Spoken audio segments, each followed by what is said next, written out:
Here's some amazing YouTube advice from 5 very successful polyglots. Let's get into it. Number 1. So the way I learn languages quickly is very simple. I do something that's worked for hundreds of years between cultures, and that's to naturally speak the language from day one. A language is a means of communication between human beings, and if you make it all about studying and academics, you lose that aspect to it. I'm convinced that anyone learning any language can speak it from day one.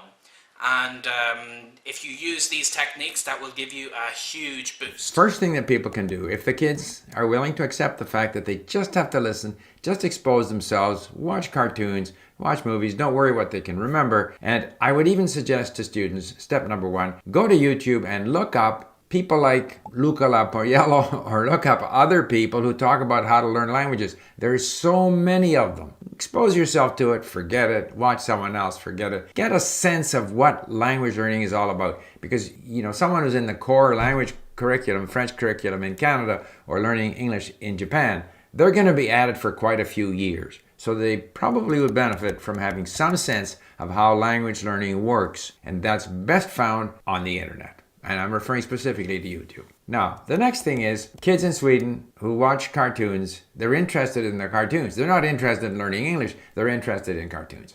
So the trick is how to find things of interest. I find it demotivating when the teacher says, read this or watch this or listen to this, because I, the teacher, find it interesting. That's not interesting to me, the learner. The first thing is giving up too soon. One thing I notice when people talk to me when they learn that I speak a few languages is, oh my goodness, you must have such a talent. That is really a gift that you have.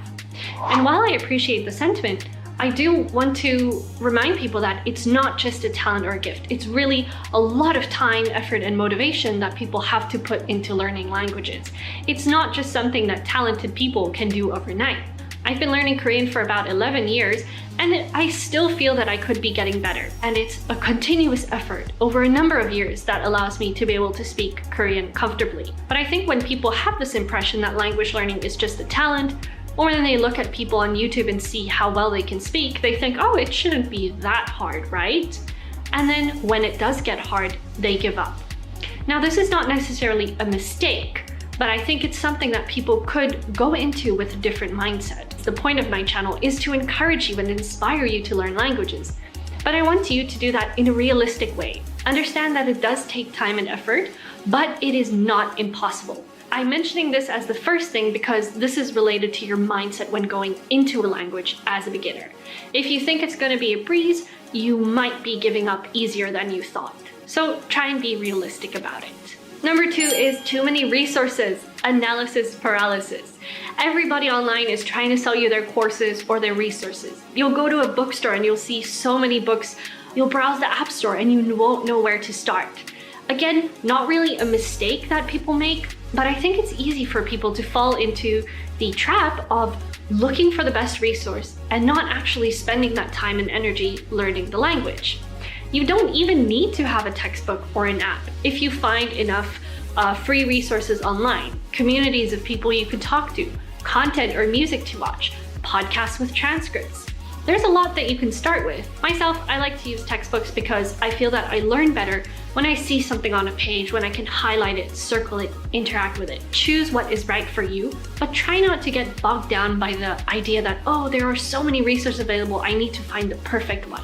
Something I said to someone the other day is that really a lot of these resources are teaching you the same thing, but in a different way. It'll be packaged or structured differently. It might be a textbook that looks different, but essentially is teaching you the same thing, especially if you're at the beginner level. So my recommendation to you is don't worry about the fact that there are so many resources. Use what you have, be resourceful, and try and start small, and then you can branch out from there. Hey, I'd like to take a moment to ask you for a small favor. If you enjoyed this video and find it helpful, please consider subscribing to the channel. It really helps me keep creating more videos like this for you, and you won't miss any of my future tips. Thanks a lot.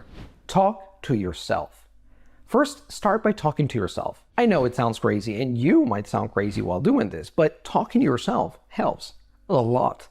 Just 3 to 5 minutes per day can go a long way. Whether you're a beginner or intermediate learner, get your mouth moving so the language starts grooving. Describe your day or tell yourself a story. Övning ger färdighet. I do this with my notebooks and I have so much fun.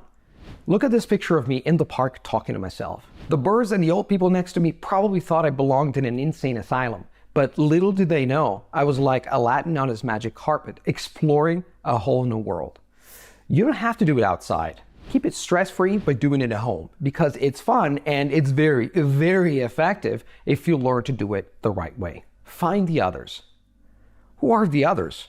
The ghosts in that horror movie with Nicole Kidman? No, it's the people who speak your target language. You don't need to dive in with people on the street or in real life right away. You can start with a tutor. Find someone who will make you feel safe and comfortable, especially while you're butchering their language. Hire for attitude, not competence. A friendly tutor who does not know the grammar rules of the subjunctive but is friendly and receptive is way, way better than a competent professor who knows the ins and outs of the grammar of his own native language. And then the other thing that's a part of this, like I said, like using what you have. So there is no perfect resource. Right. It just doesn't exist. And the reason for that is because everyone learns differently. Everyone is at a slightly different level. What everyone can do and what everyone knows is different, and how everyone learns is different. So there's just, I mean, you would need a resource for every single person for it to be the perfect resource, and it would only be the perfect resource for that person. So knowing that, you can't keep hunting for that perfect resource. Basically, if a resource has made it to the point that it's published, it's probably good enough. So just use what you have, and just skip everything that doesn't work for you. So if you know there's a list of 20 vocab words, if you really only think you need 5 of them, ignore the other 15. If you don't find the benefit of doing the exercises in the books, skip the exercises. If you don't find the explanations helpful, make a note and then go look up an explanation for that one specific thing elsewhere. But just use what you have. Because if, like I said, if it's been published, it's a good enough resource and there's things in it that are useful to you.